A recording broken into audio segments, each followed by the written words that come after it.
I'm gonna preface this video by saying that I am not MAGA. I am not a Republican. I'm not a Democrat. I am definitely an independent voter. I don't think Trump's gonna save shit. I don't even think Trump's really running for the right reasons. I think he's just pushing back. And honestly, I don't think that Americans even have control over anything. I don't think we even have a fucking say. I'm one of those crazy people that think that there is a deep state, a dark government that operates unchecked. And there might be multiple factions of this dark government that have different agendas.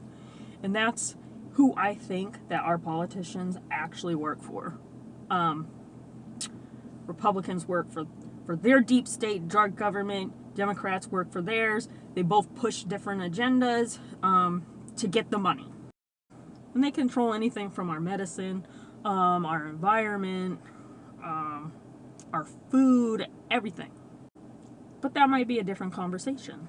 I just noticed with the election creeping closer and closer that, there's a lot more political discussions on TikTok. And it can be a pretty hostile environment. Like, people can't just have mutual respect and have a conversation without demeaning somebody's intelligence because they think differently than them.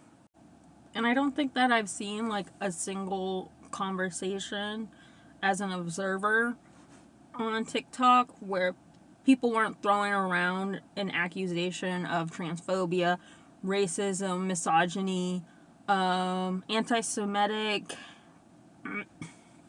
just throwing around, and it's from both sides, accusations of those things as a reaction to something said that they don't like.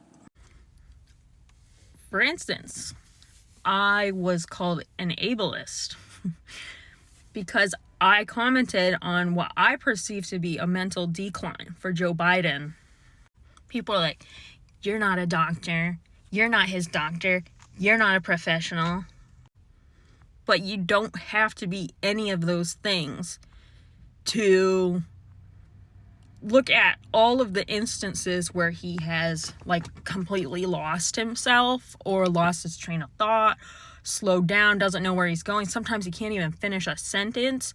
And you don't have to be a doctor to look at all of those instances, combine it with the age, and know that there's something that is amiss when it comes to Joe Biden's mental health.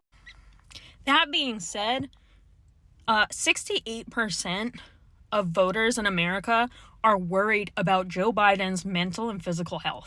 And they have a right to be. This is the leader of the free world. This is the president of the United States. When he has bizarre behavior, people have a right to question it and comment on it. And you don't have to be a doctor. It's not ableist to say that somebody like Joe Biden, who could possibly be in a mental cognitive decline, should probably not be running the country. I mean, it's just common sense. If you can't look at both sides of the political spectrum and see the things wrong with the party that you choose to affiliate with and have an honest conversation about it, then how can you be a critical thinker?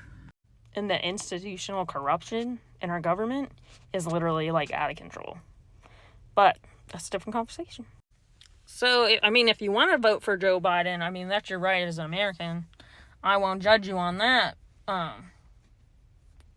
And I'm sure I can understand the reasons why you would say he's the lesser evil, but don't demonize people for considering Trump the lesser evil.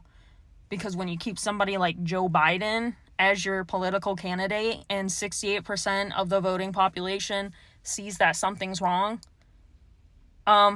it's kind of your fault that people are going to vote in the opposite direction.